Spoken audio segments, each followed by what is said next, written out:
इस कार्यक्रम के पुण्यार्जक हैं स्वर्गीय श्री अजयपाल जी, श्रीमती गिन्नी देवी सोनी, खलबलिया, स्वर्गीय श्री किशन गोपाल जी, श्रीमती सावित्री देवी सोनी, खलबलिया, श्री मांगीलाल जी, श्रीमती छेली देवी सोनी, कडेल, श्री गुलाब चंद्र वर्मा, श्रीमती सावित्री वर्मा, अजमेर, श्री ललित वर्मा, श्रीमती मीनाक्षी वर्मा, श्री मनीष वर्मा, श्रीमती नीलम वर्मा, देवांश आर्या, श्री अमित वर्मा, श्रीमती सुनीता वर्मा, प्रियांश, विधि एवं समस्त खलबलिया परिवार, निवासी 555/38, खजानों का नोहरा, Khajana Gali, Ajmer, Rajasthan. Firm Messrs Ajaypal Kishan Gopal Verma, Gulab Chandra Verma Soni, astrologer and gems specialist, manufacturers, fancy gold and silver ornaments, Ghee Mandi, Khajana Gali, Ajmer, Rajasthan.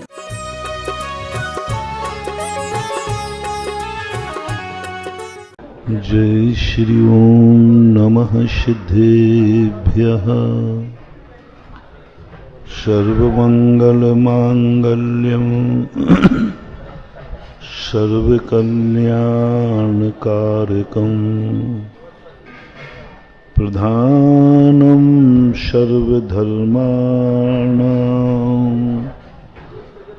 जैनं जयतु शासनं, जैनं जयतु शासनं,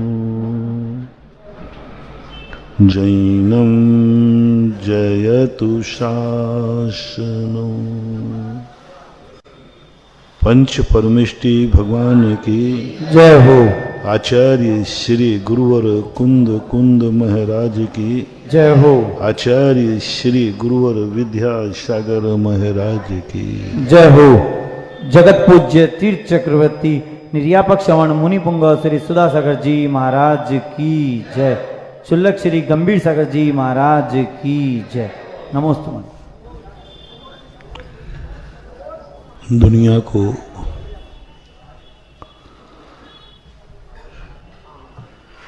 छोड़कर चलने का मन हो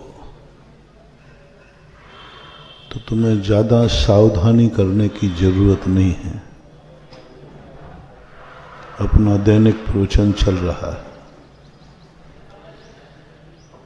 जब मरण ही होना है तो मरने के लिए ज्यादा तैयारी नहीं करना। बस एक ही शब्द सोचना है, कोई दुनिया में मेरा नहीं और मैं किसी का नहीं, मर जाओ, बेड़ा पार हो जाएगा। कितना सी बात है, दुनिया में कोई और मैं, बस मैं ये काकी ये कत्त लिए सब ही आते, तन धन को साथी समझा था पर ये भी छोड़ चले। मेरे न हुए मैं इनसे अति भिन्न अखंड निराला हूँ, निज में परम ऐसा समरस पीने वाला। क्या करना है? कुछ नहीं करना है, छोड़ना है ना। बस कह दिया, कोई न नथी रे, कोई किसी का नहीं है। इसलिए किसी भी चीज को तोड़ने के लिए ज्यादा समय नहीं लगता। एक जिंदगी भर जिंदगी बनाता है व्यक्ति। एक क्षण में अभी आंख खुली है, बात कर रहा है और बात करते करते गर्दन टेढ़ी हो गई। 100 साल का जोड़ा हुआ सब कुछ एक सेकंड में दुनिया कहाँ है वो कहाँ है, न उसको पता कि मेरी दुनिया कहाँ है, न दुनिया को पता कि वो कहाँ है। क्योंकि छोड़ना है। छूटना कोई बड़ी चीज नहीं है। जिंदगी बनाने में पूरी जिंदगी लग जाए, मिटाने में एक सेल्फास की गोली काफी है। एक क्षण लगता है मिटने में। श्वास लेने में जितना समय लगता है उतना रोकने में नहीं लगता। एक कोई भी व्यक्ति है, एक बिल्डिंग बनाता है, बनाने में टाइम लगेगा, तोड़ने में नहीं।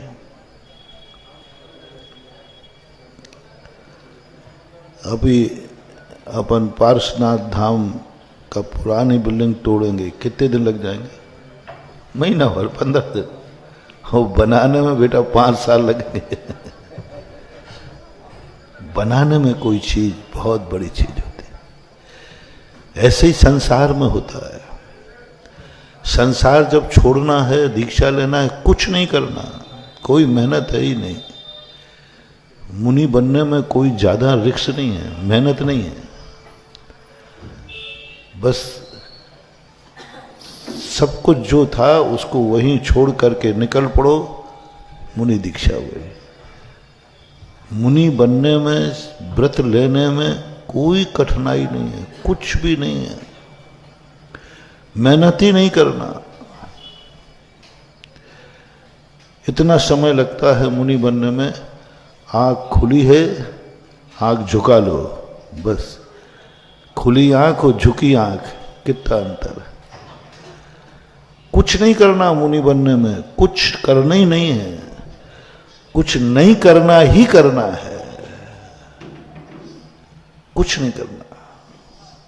लोग मुनि व्रत को बड़ा कठिन मानते हैं। मुनि बनना बहुत कठिन है, बहुत कठिन है, बहुत कठिन है। हमें तुम लोगों का जीवन देख के लगता है ये गृहस्थी बहुत कठिन है, बहुत कठिन है। हम मजे में हैं कि जो हम इसमें नहीं फंसे। तुम्हें लगता है कि मुनि बनना बहुत कठिन है। मुझे तो नहीं लगता। मुझे तो तुम्हारी जिंदगी बहुत कठिन लगती है, बहुत आफत लगती है। आप लोगों की जब बातें सुनते हैं ना, तो हम अपनी खुद की पीठ ठोक लेते हैं। अच्छा रहा इस जंजाल में नहीं फंसे, कुछ करना ही नहीं है, क्या करना। मन की तरंगे मार ले बस हो गया भजन, आदत बुरी सुधार ले बस हो गया भजन। कितना सरल है निर्मल होना, कितना सरल है पवित्र होना, कितना सरल है अपने आप में स्थिर होना। मन की तरंगे मार ले बस हो गया। मन के जो ख्वाब हैं वे सब कुछ काम के नहीं। मन के जो भय, मन की जो इच्छाएं, मन के जो विचार उठते हैं ना, इससे जिंदगी नहीं चलती है, कोई काम के नहीं। और 24 घंटे सबसे ज्यादा कर्म का बंध किससे करता है? मन से। और मन से करने में कुछ नहीं, मन के लड्डू खाना है। 24 घंटे में सबसे ज्यादा व्यक्ति पाप करता है, कर्म बंद करता है तो मन से करता है। शरीर से सबसे कम पाप होते हैं, क्योंकि शरीर के पाप करने की सीमा है, वो थक जाता है। यदि किसी को मारेगा भी शरीर से, तो कितनों को मार पाएगा दिन भर में? भीष्म पितामह हुआ तो 10,000, बस अभी तक का रिकॉर्ड है कि एक दिन भर में किसी को निपटाया है तो 10,000, बस। उसका नाम था भीष्म पितामह। सूर्य उदय से लेकर शाम तक 10,000 योद्धाओं को निपटा देते थे। सीमा हो गई, कोई ज्यादा नहीं है। शरीर से हिंसा करना व्यक्ति की सीमित है। झूठ भी बोलेगा शरीर से, कितना बोलेगा, कितना छुपाएगा अपने आप को। अपने आप को यदि वो शरीर की किसी की चोरी करेगा तो कितनी करेगा, कब तक करेगा, कहीं ना कहीं पकड़ा ही जाएगा। शरीर से यदि व्यक्ति इंद्रियों का पोषण भी करे तो कितना करेगा, थक जाएगा। पापी कितना भी पापी करे, आखिर उसकी भी सीमा है। परिग्रह तुम कितना जोड़ोगे, कितना जोड़ोगे द्रव्य से, सीमा है, ज्यादा नहीं जोड़ पाओगे। लेकिन उससे ज्यादा पाप होता है वचन से। सबसे ज्यादा, मतलब काय से ज्यादा पाप होता है वचन से। तुम जिंदगी में शायद एक भी व्यक्ति नहीं मार पाए, लेकिन मुंह से बोल दो तो ध्यान रखना, ज्यादा किया तो मैं तेरे प्राण ले लूंगा, मैं उसको मार डालूंगा। वचन से, काया से नहीं, वचन से कितने बार तुम किसकी हत्याएं कर देते हो, गुस्से में आकर बोल देते हो, बहुत बुरी तरह बोल देते हो, मार डालूंगा मैं तुझे, मिटा दूंगा तुझे, बर्बाद कर दूंगा तुझे।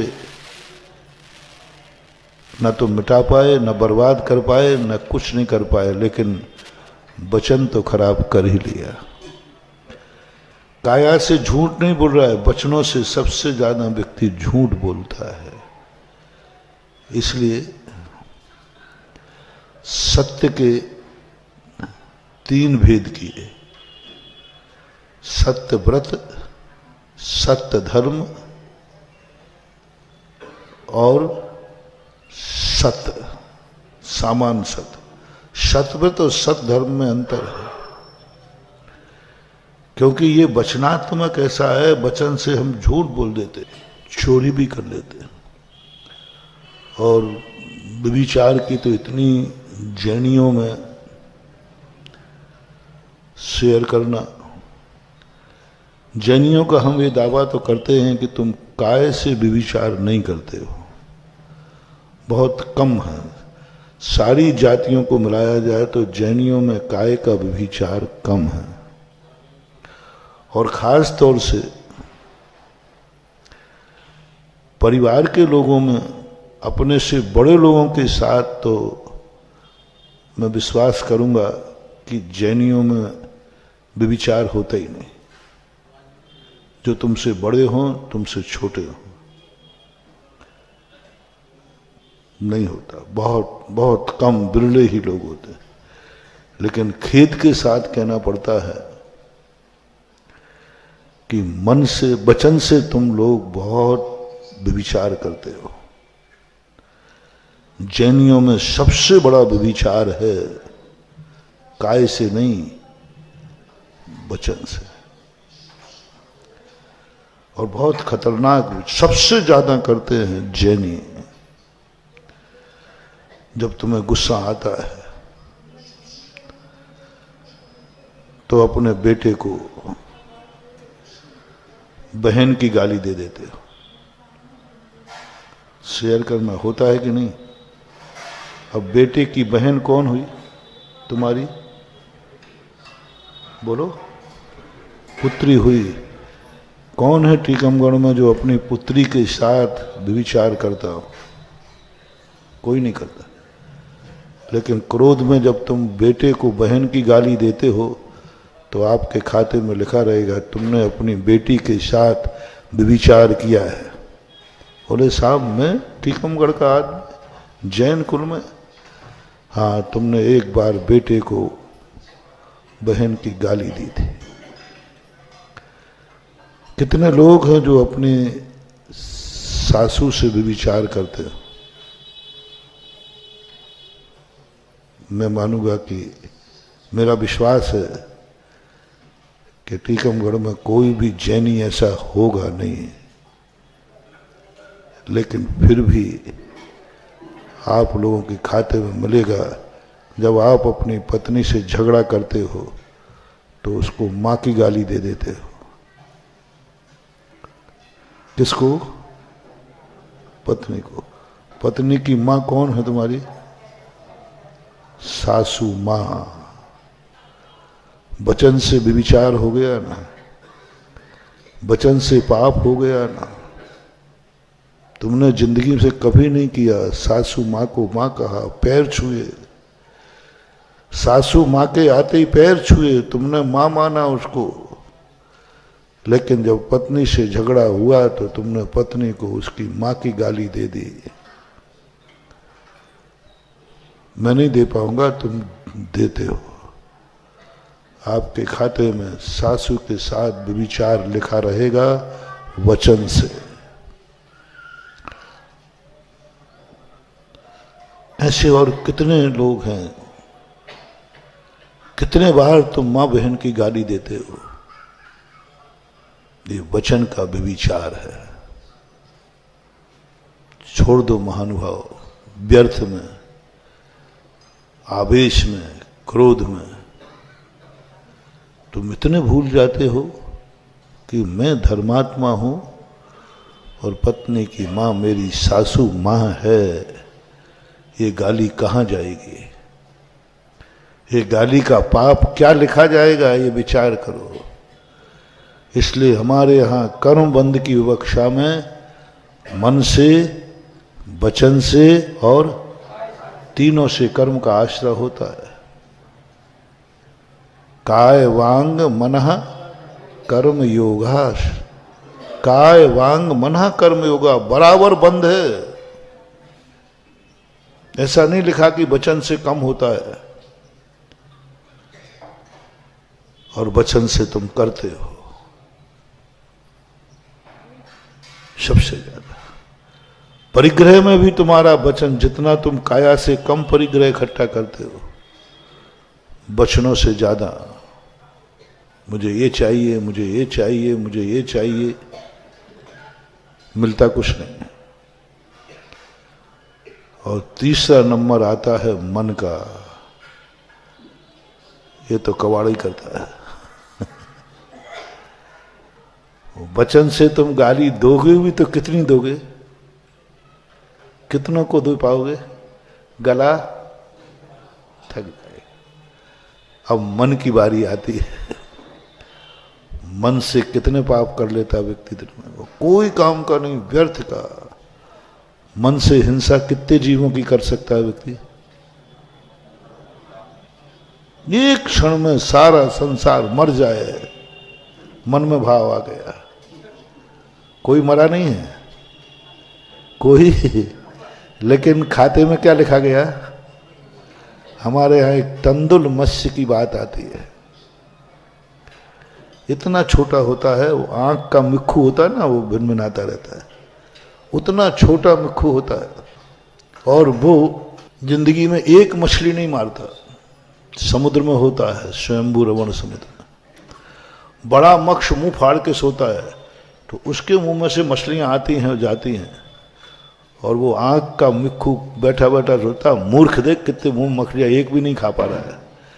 मैं होता तो एक नहीं बचने देता, मैं होता तो एक नहीं बचने देता। बस इतना सा भाव करता है, परिणाम करता है, मैं होता तो एक नहीं बचने देता। उसी समय उसको 7 नरक की आयु का बंध होता है, और एक मछली मारी नहीं, और खाते में लिखा गया तूने समुद्र में जितनी मछलियां थीं उन सबको मार के खाया है। वही खाते में उसकी किस्मत में लिखा। बोले साहब नरकों में अवध ज्ञान होता है उसको। वो सोचता है मैंने ऐसा क्या पाप किया, मैं तो छोटा सा इतना सा मिक्खू था, इतना था, मैंने तो कोई हिंसा की नहीं। और वहां लिखा है किस्मत में कि तूने समुद्र में जितनी मछलियां थी सबको मार के खाया है। वो सोचता है कब कैसा हुआ, ये तो हो ही नहीं सकता। समुद्र की पूरी मछलियां तो कोई खा ही, और इसमें लिखा है, किस्मत में लिखा है, कर्मों ने लिखा है, कर्म झूठी बही खाता नहीं बनता। नीचे नोट लगा रहेगा, मन से खाया था, मन से मारा था। अब क्या जवाब दोगे? सोच लो मनु। सबसे ज्यादा मन खतरनाक है, किसी को भी मार देते। भाव तो करना है, परिणाम तो बिगाड़ना है। और कितने बार अपन दुनिया को मारने का मन में भाव करते रहते हैं, एक को भी नहीं मार पाते, लेकिन परिणाम तो कर ही लेते। झूठ बोलते नहीं है, मन में झूठ बोलने की विकल्प करते रहते, मायाचारी, कर नहीं पाते, करने का भाव करते रहते। विचार भी तुम कर नहीं पाते। कितने लोग हैं जो वचन से गालियां भी नहीं देते, लेकिन मन से लेना एक न देना दो, फिर भी मन बिगड़ जाता है, मन बिगड़ जाता है। इसलिए मन को ही सबसे बड़ी चीज कंट्रोल करना है। मोक्ष मार्ग में बढ़ने के लिए सबसे पहला नियम क्या है? कोई कठिन नियम नहीं है, सबसे पहला फर्स्ट एड, मन को इतना कंट्रोल करो। चलो ठीक है, तुम गृहस्थ हो, महाराज जी देखो अब मन बिगड़ जाता है, अब क्या करें, इच्छाएं हैं, किसी भी चीज को देखने के लिए मन लालायत हो जाता है, मन में भाव आ जाता है, ये वस्तु मुझे मिल जाए, चलो कोई बात नहीं, कोई बात नहीं। क्या कह रहा हूं मैं? अब महाराज जी देखो, अब आपने कहा काया से पाप नहीं करना, मैंने छोड़ दिया, वचन से नहीं करना, मैंने छोड़ दिया, अब मन पे क्या करें महाराज, मानते ही नहीं है। चलो कोई बात नहीं, पहला पेपर तो मैं देता हूं कि उन पर मन मत बिगाड़ना जो वस्तु तुम्हारी थी नहीं, है नहीं और होगी भी नहीं। बस देखो, हम तुम्हें कंसेशन दे रहे हैं, कंसेशन दे रहे हैं। जो वस्तु थी नहीं, है नहीं और ये भी निर्णय है कि वो कभी होगी भी नहीं। अब इस पर मन बिगाड़ने का क्या करोगे? चलो, जो वस्तु तुम्हें मिल जाए, तुम्हारी थी, तुम्हारी हो जाए, वहां मन बिगाड़ना माफ कर सकता हो, लेकिन तुम तो उस पर मन बिगाड़ रहे कि जो थी नहीं, है नहीं, होगी नहीं। आप अपने मन से पूछो, 24 घंटे में तुम्हारा मन उन पे बिगड़ता है जो तुम्हारी थी या तुम्हारी होंगी, या उन पे बिगड़ता है जिनसे कोई संबंध ही ना था, ना है और ना रहेगा? सबसे ज्यादा मन किस पे बिगड़ता है? महानुभाव, आप और साधना करें या नहीं करें,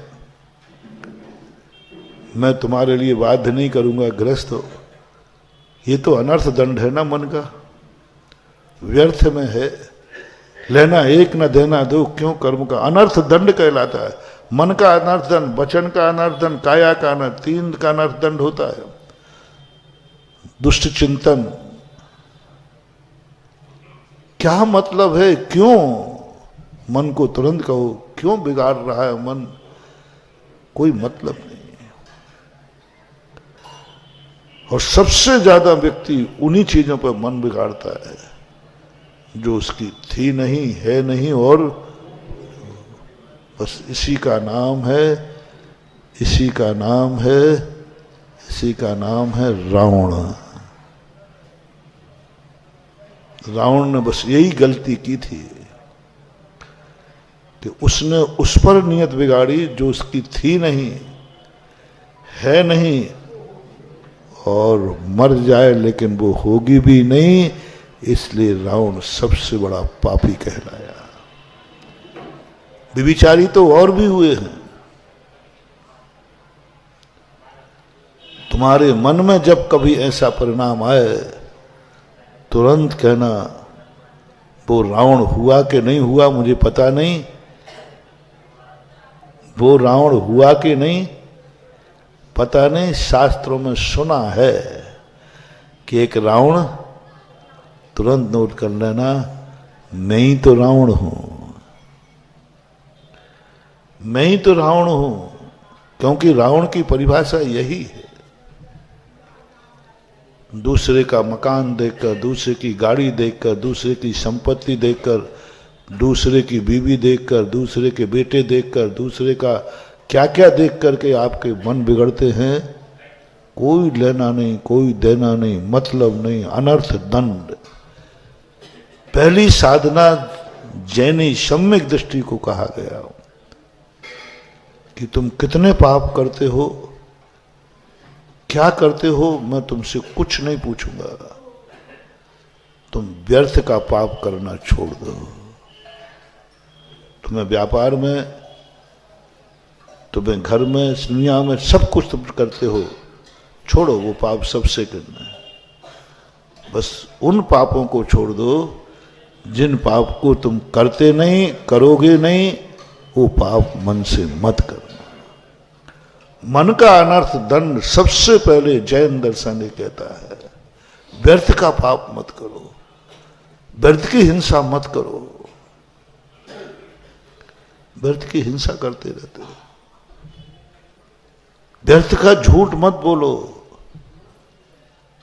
जिसमें तुम्हें सफल होना ही नहीं है। चलो तुमने अपने बचाव के लिए, तुमने अपनी कमाई के लिए झूठ बोला, चल जाता है क्योंकि तुम्हें कमाई थी। लेकिन अब तुमने झूठ व्यर्थ का बोला, यूं बैठे थे दो दोस्त गप्पे करने, यूं झूठ बोल गए, क्या लेना देना था। वहां झूठ नहीं बोलते तो भी चल जाता, लेकिन बोलते रहते, अप्रैल फूल मनाते रहते,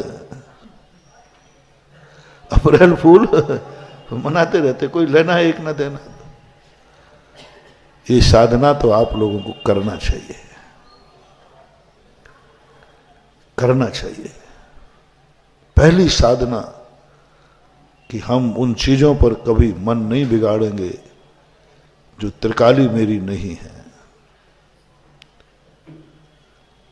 उन पर कभी भी अपने मन को दौलाए मत होने देना। यदि ये सफल हो जाए तो दूसरी साधना करना, जो मेरी वस्तु है ही नहीं वो भली मुझे मिल जाएगी, लेकिन मैं पराई वस्तु पर अपनी नियत खराब मिल सकती है। तुम लूट सकते हो, तुम चोरी कर सकते हो, तुम अपहरण कर सकते हो, तुम उसका मर्डर कर सकते हो, लेकिन क्यों? क्यों? क्यों? मतलब क्या है तुम्हारा? क्या स्वार्थ है तुम्हारा? बोले यूं, ये गुंडे लोग होते ना, यूं बैठे रहते, चार गुंडे, कोई जा इधर आ रहे, उसको एक थप्पड़ मारा। बोले क्यों मारा साहब? बोले मारा यूं, इसी को गुंडा बोलते। गुंडे में और लड़ने वाले में अंतर है। बड़े बड़े युद्ध भी हुए हैं, हजारों लोग कत्लेआम हुए, लेकिन वो युद्ध में गुंडागिर्दी नहीं की। गुंडा किसे बोलते हैं? यूं, भाई मेरे से कोई गलती हो गई थी, आपसे कोई चूक हो गई थी, कुछ नहीं, फिर क्यों? बोले यूं, क्या कर लेगा तो मारना, एक और मार दिया। तो ये गुंडागिर्दी जो है, हिंसा हम व्यर्थ में करते रहते। हम सदा कहा करते हैं कि व्यर्थ की हिंसा छोड़ो। जैन दर्शन हिंसा का सर्वथा विरोधी नहीं है। फॉर एग्जाम्पल, एक किसान दिन भर में पूरा खेत हरा था, पूरा खेत हरा था। सुबह उसने हल चलाया, शाम तक पूरी हरी खत्म कर दी, थोड़ी हरी कच्च निकाल दे। कुएं में पानी था, मशीन लगाई, बिना छना पाना पूरा खेत में डाल दिया, अग्नि जला लेता है, वायु का सब करता है। जैन दर्शन ने कहा कौन है वो? साहब गृहस्थ है, किसान है।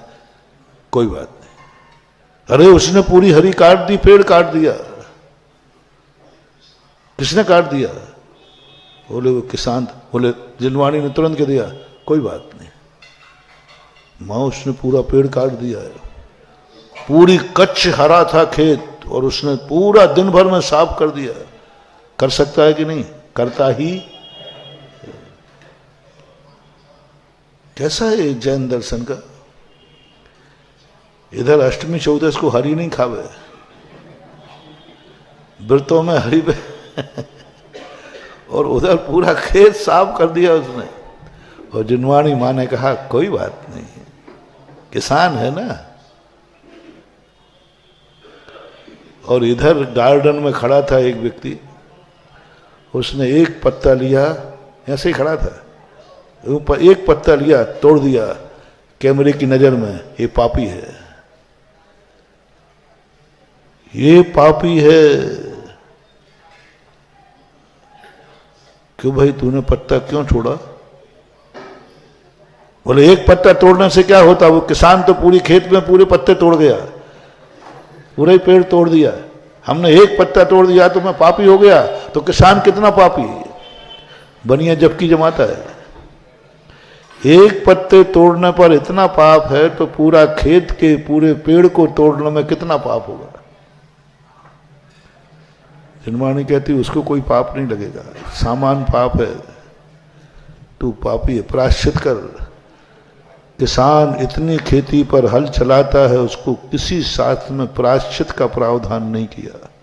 सप्तम प्रतिमाधारी तक, कितने तक? 7वीं प्रतिमाधारी तक किसान इतना करता है, फिर भी उसके लिए कोई भी प्रायश्चित का प्रावधान नहीं है, और इसने एक पत्ता तोड़ दिया, पापी, प्रायश्चित कर।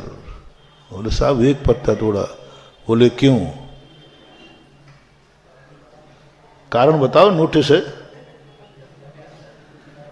कारण बताओ, नोटिस है, क्यों तोड़ा एक पत्ता, ये बताओ। तो आपका जवाब क्या है? यूं, यूं, बस यूं खतरनाक है, यूं खतरनाक है। क्यों इस पत्ते को बुरा लग रहा था? दवाई के लिए चाहिए था क्या कारण बताओ, क्यों तोड़ा? बोले यूं, कम से कम यूं पाप से बच जाओ। खेती के पाप से नहीं बच पाओगे, सब्जी के पाप से नहीं बच पाओगे। कोई कठिन विषय तो नहीं दे रहा हूं, तुम्हारी गृहस्थी में बाधक तो नहीं बन रहा हूं। क्यों तुलसी का पत्ता तोड़ लिया? क्यों? खाना था, कोई बात नहीं, चाय बनाना कोई बात नहीं। नीम का पत्ता तोड़ना था, तोड़ दिया। आम का पत्ता तोड़ना था, तोड़ दिया। नहीं महाराज, हमें वो कटिंग करना थी, जो पेड़ अच्छा नहीं लग रहा था, फैला फैला, हमने गार्डन बनाया है। जिनवाणी कहती है कोई बात नहीं, क्योंकि तुम गृहस्थ हो ना, थोड़ा मनोरंजन भी तो करोगे, क्योंकि तुम अविरति हो। वृत्ति होगे तो नहीं कराऊंगा, अविरति, थोड़ा मनोरंजन भी नहीं। महाराज पेड़ होना चाहिए थोड़ा सा। तुम लोगों को बालों से कितना मोह है। यदि बाल ऐसा आशीर्वाद दूं कि गंजे भव, अरे नहीं नहीं महाराज ऐसा नहीं करना, तो फिर बालों, जब बालों से मोह हो तो बालों की कटिंग क्यों कराते हो? महाराज सेटिंग सेटिंग सेटिंग, बाल चाहिए भी है लेकिन सेटिंग में चाहिए, व्यवस्थित। बाल तो कटाओगे लेकिन कटोरी कट। आजकल तो नई नई फैशन चल रही हैं, ऊपर झाड़ से खड़े कर लेते, नीचे कुछ बिगड़ी हुई वस्तु का नाम फैशन है। बस फैशन का इतना ही अर्थ है सबसे अलग दिखना चाहिए। पहले वो टोपी कट बुरी मानी जाती थी, टोपी कट, अब आज वो फैशन में आ गए। बाल अच्छे लगते हैं लेकिन सेटिंग। ऐसे ही तुम्हारे बगीचे में, तुम्हारे गार्डन में कुछ पत्ते तुम्हें बुरे लग रहे थे, तुमने सेटिंग की,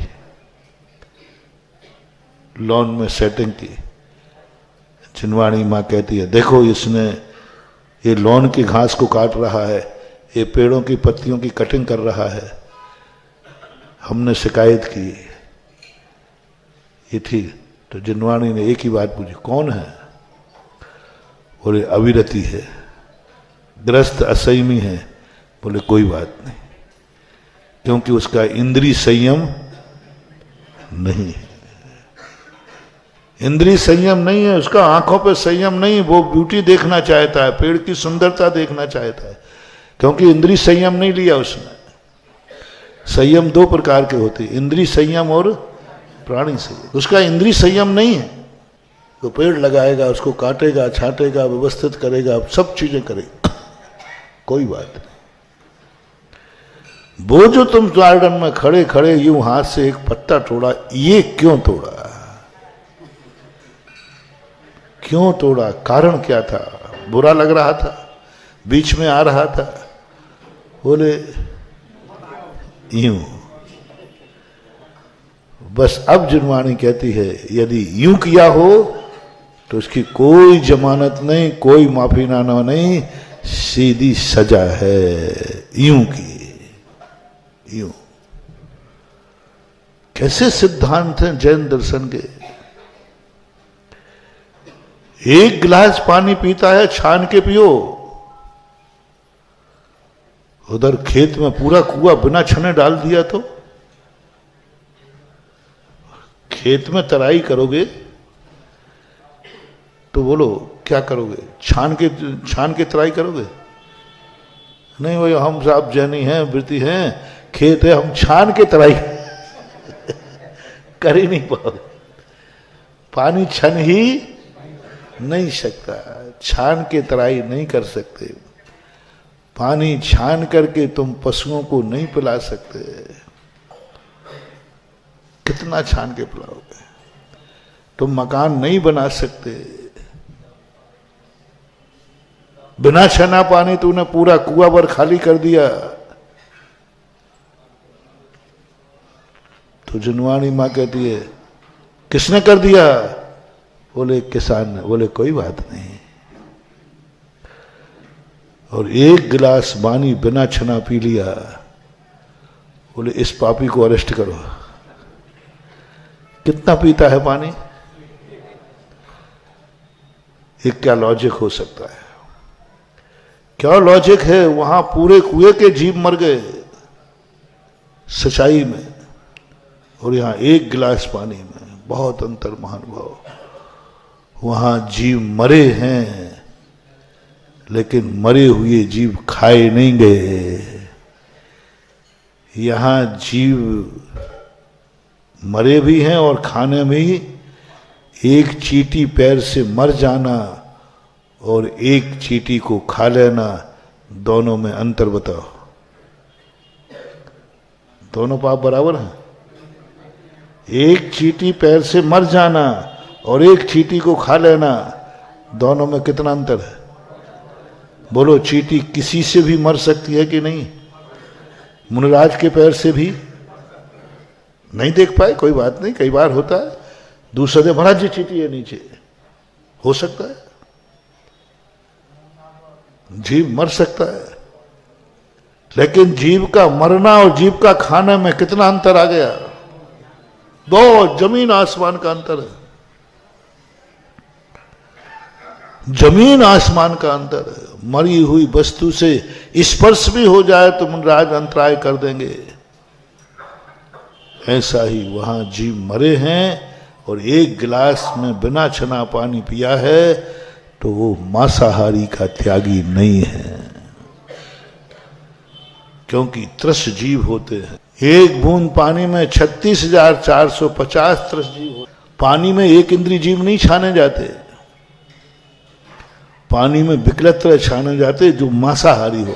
मांस होता है, दो इंद्रिय से मांस शुरू हो जाता है।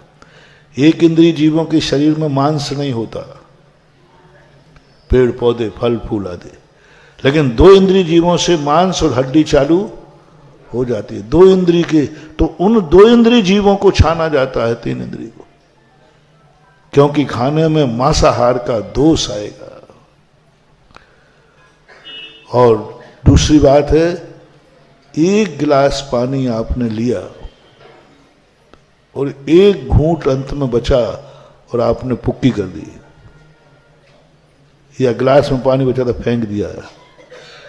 कैमरे की नजर में हो आप, भाई ये घूंट पानी आपने क्यों फेंका? कचड़ा था उसमें, साहब उसमें कचड़ा था इसलिए फेंक दिया, कोई बात नहीं।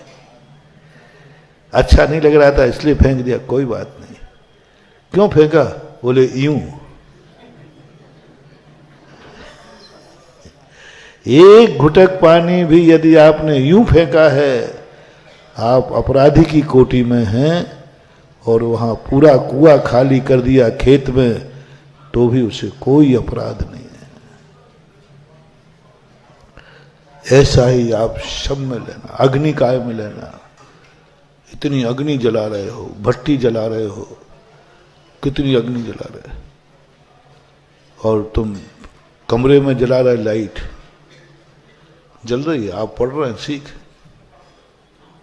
लेकिन आप जली हुई लाइट छोड़ करके चले गए कमरा बंद करके। बोले क्यों?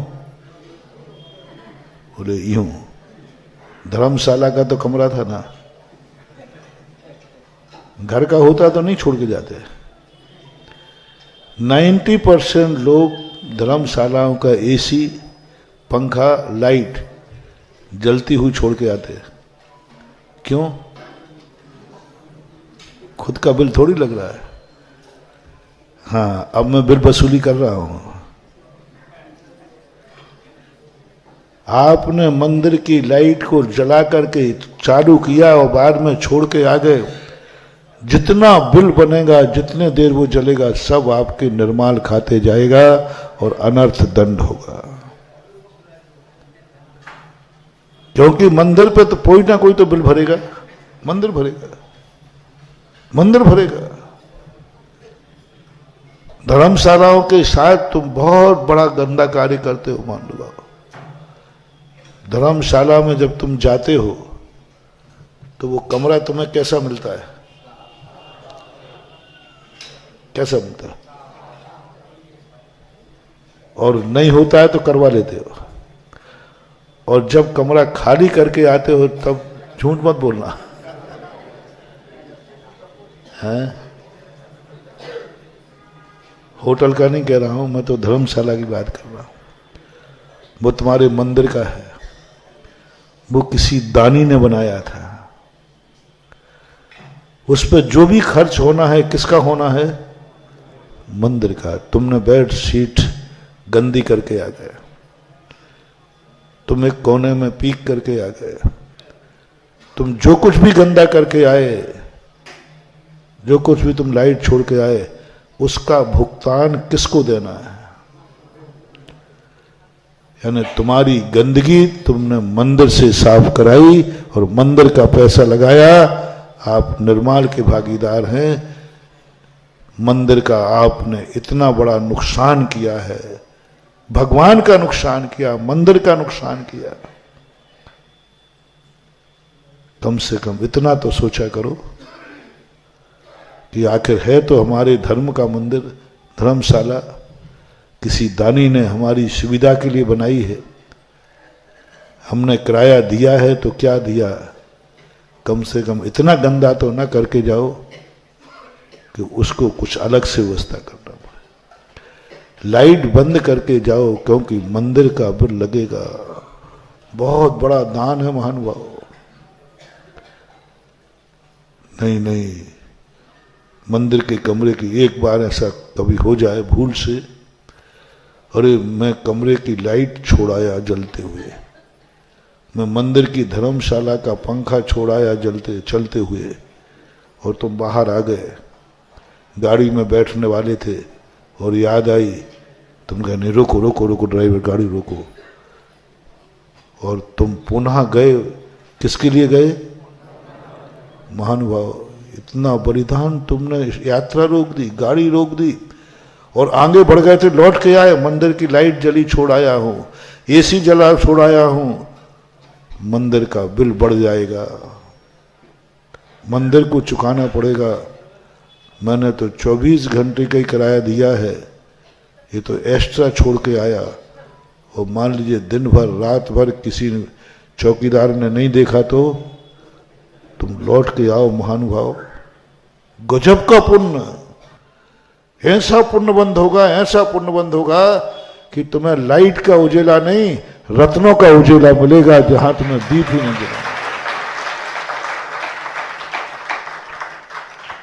दीप ही नहीं जलाना पड़ेगा। तुम उतनी यात्रा से कैमरे की नजर में हो, ये लौट के आया, भूल से चूक दिया मंदिर का लाइट, भूल हो गई उससे, और लौट के आया नहीं, मंदिर की लाइट जल रही है, मेरे भूल से रह गई और आप एक बार महानुभाव 1 किलोमीटर लौटोगे, हो सकता है 10-25 रुपया तुम्हारा पेट्रोल समय खर्च हो जाए, लेकिन उस समय जो तुम्हें पुण्य का बंध होगा, सारा ब्रह्मांड व्यक्ति को मंदिर की इतनी चिंता है, लाइट बुझाने आया, एसी बंद करने आया, अचूक पुण्य। कर्म कहता है ऐसे व्यक्ति को ऐसा स्थान दो जहां कोई बिल नहीं बनता हो, जिसको बोलते रत्नों का प्रकाश। देवताओं को ऐसे ही तो मिलता है। अग्नि का अनर्थ दंड नहीं, अग्नि तुम्हारे लिए है, तुम्हारे लिए, लेकिन उसका अनर्थ मत करो। धर्मशाला तुम्हारे लिए है, जितनी गंदी होना है वो तो उतनी तो होगी, उसका कोई बड़ा एक्स्ट्रा गंदा मत करो। कहा से कमरा तुम्हारा, बस इतनी गंदगी की छूट देता हूं जितनी गंदगा तुम अपने 24 घंटे घर के कमरे में रहते हो, तो घर का कमरा कितना गंदा होता है। बस आप घर के कमरे तो होंगे, आप 24 घंटे यदि आप उस कमरे में रहते हैं तो कितना गंदा होता है।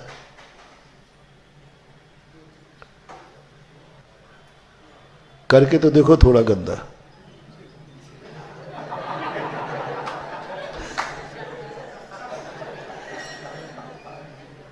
तुरंत ऊपर से आवाज आएगी, मम्मी आवाज लगा दे, ये छोकरे क्या कर रहा है। धोना तो डर के कारण, मोह के कारण, लोभ के कारण से आप अपने घर का गंदा नहीं करते। लेकिन धर्मशालाएं हो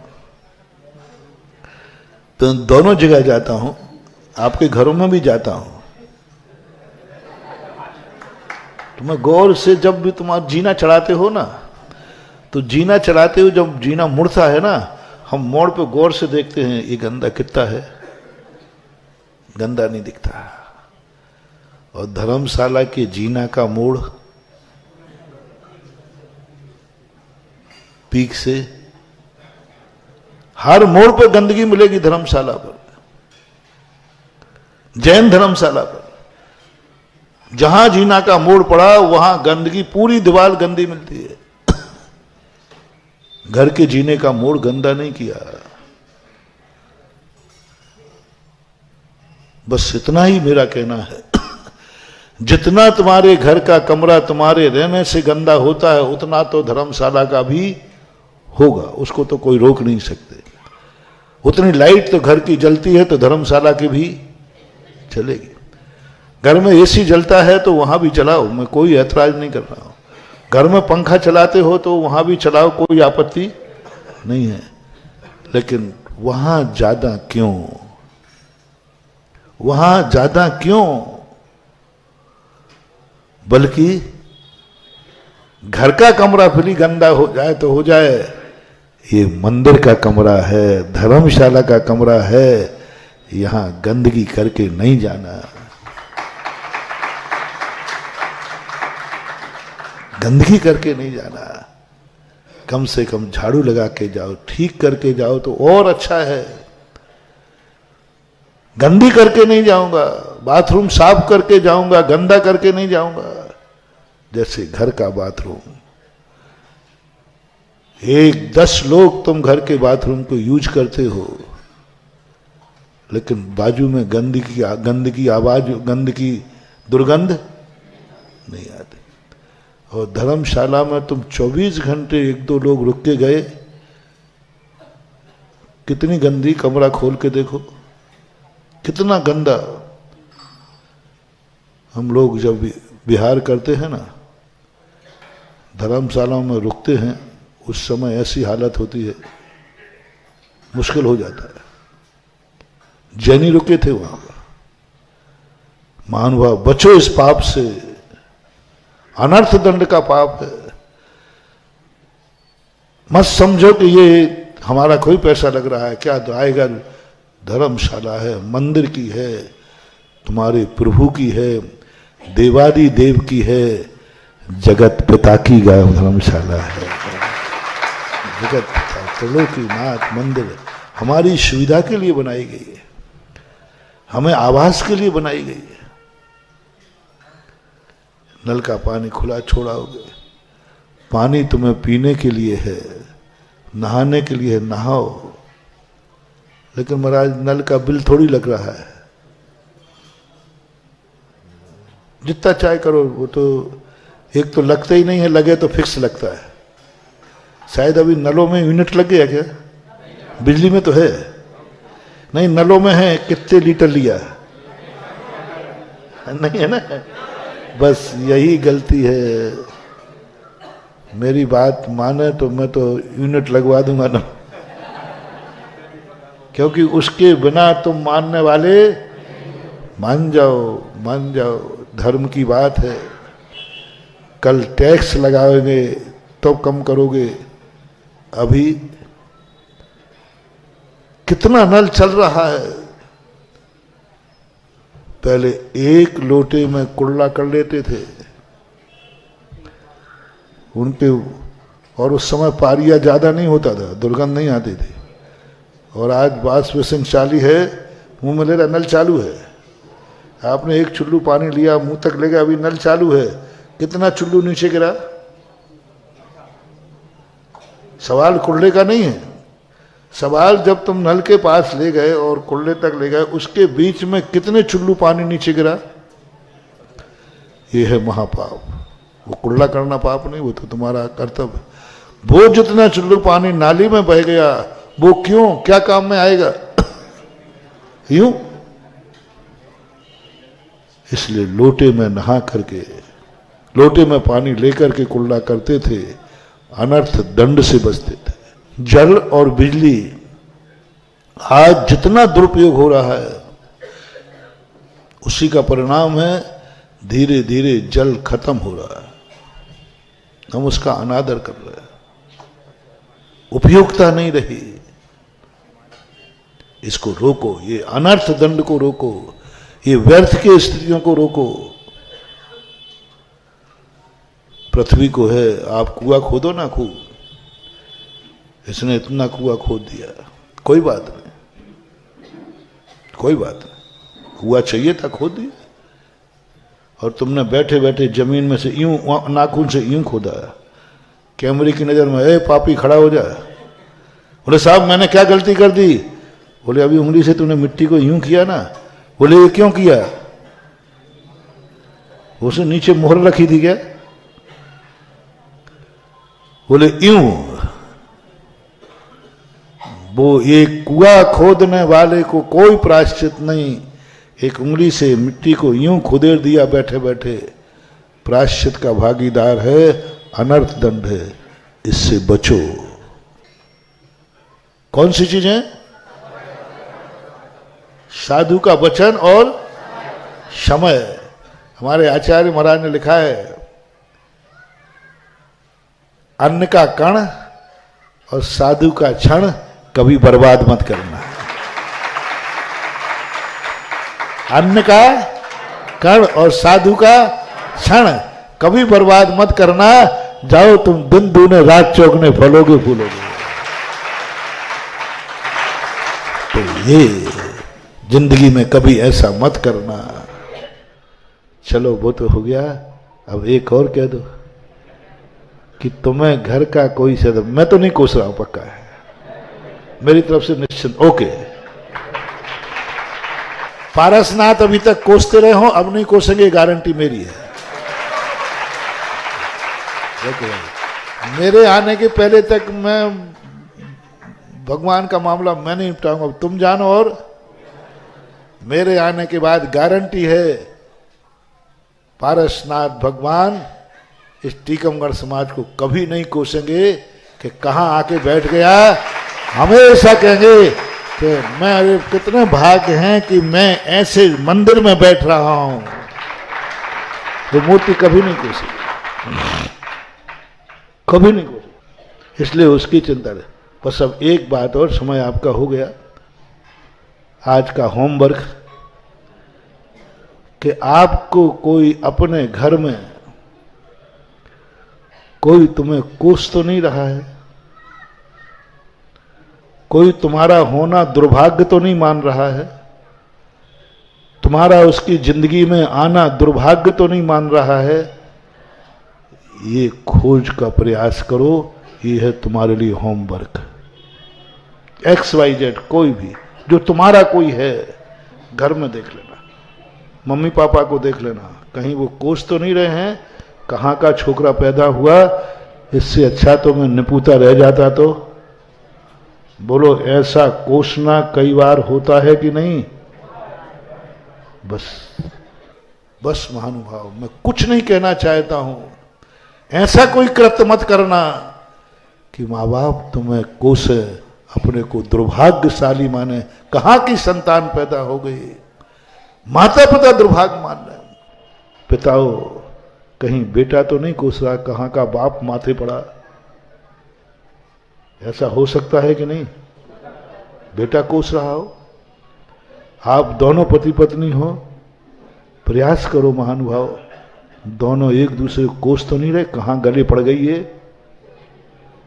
कभी कभी बोल देते तो वो भी कम नहीं है वो भी कोस देती, कहाँ का ये गले पड़ गया। नहीं महानुभाव, नहीं। मैं 2 दिन से, आपके 3 दिन से संबंधों की चर्चा कर रहा हूं। ये संबंध बनाना उतना कठिन नहीं है, लेकिन संबंधों को निभाना, कहीं ये संबंध बद्दुआ ना बन जाए। कोई रिश्तेदार तो नहीं कोस रहा है तुम्हें, कहां की रिश्तेदारी कर ली, कहते मेरे बुद्धि मारी गई थी जो मैंने इनको रिश्तेदार बना लिया। सावधान, ये नीति देखो, ये है नकारात्मक शक्ति जो हमारी इतनी मेहनत को फैल कर रही है। ये है बद्दुआएं जो हमारे आशीर्वाद को फैल कर रही हैं, गंदोदक को फैल कर रहे हैं, पूजा को, सबको फैल कर। इतना तुम्हारे कल प्रश्न आया था, हम इतना धर्म करते, इतना सब कुछ करते हैं, लेकिन कोई असर नहीं पड़ रहा है। कैसे पड़ेगा? तुम्हारे पीछे बद्दुआएं लगी हुई हैं, दुश्मन की नहीं, दुश्मन की नहीं, अपनों की बद्दुआएं लगी हैं। इससे बचो महानुभाव, बचो, जैसे बने तैसे बचो। पैर पड़ना पड़े तो पड़ो, जो कुछ करना पड़े तो करो, बस अपनों को कोसना नहीं। समय आपका हो गया, वो नहीं बता पाए कि मैना सुंदरी की प्रसंग आया था ना। चलो अब कल देखेंगे चर्चा। महावीर भगवान की। इस कार्यक्रम के पुण्यार्जक थे स्वर्गीय श्री अजयपाल जी, श्रीमती गिन्नी देवी सोनी, खलबलिया, स्वर्गीय श्री किशन गोपाल जी, श्रीमती सावित्री देवी सोनी, खलबलिया, श्री मांगीलाल जी, श्रीमती छेली देवी सोनी, कडेल, श्री गुलाब चंद्र वर्मा, श्रीमती सावित्री वर्मा, अजमेर, श्री ललित वर्मा, श्रीमती मीनाक्षी वर्मा, श्री मनीष वर्मा, श्रीमती नीलम वर्मा, देवांश आर्या, श्री अमित वर्मा, श्रीमती सुनीता वर्मा, प्रियांश, विधि एवं समस्त खलबलिया परिवार, निवासी 555/38, खजानों का नोहरा, Khajana Gali, Ajmer, Rajasthan. Firm Messrs Ajaypal Kishan Gopal Verma, Gulab Chandra Verma Soni, astrologer and gems specialist, manufacturers, fancy gold and silver ornaments, Ghee Mandi, Khajana Gali, Ajmer, Rajasthan.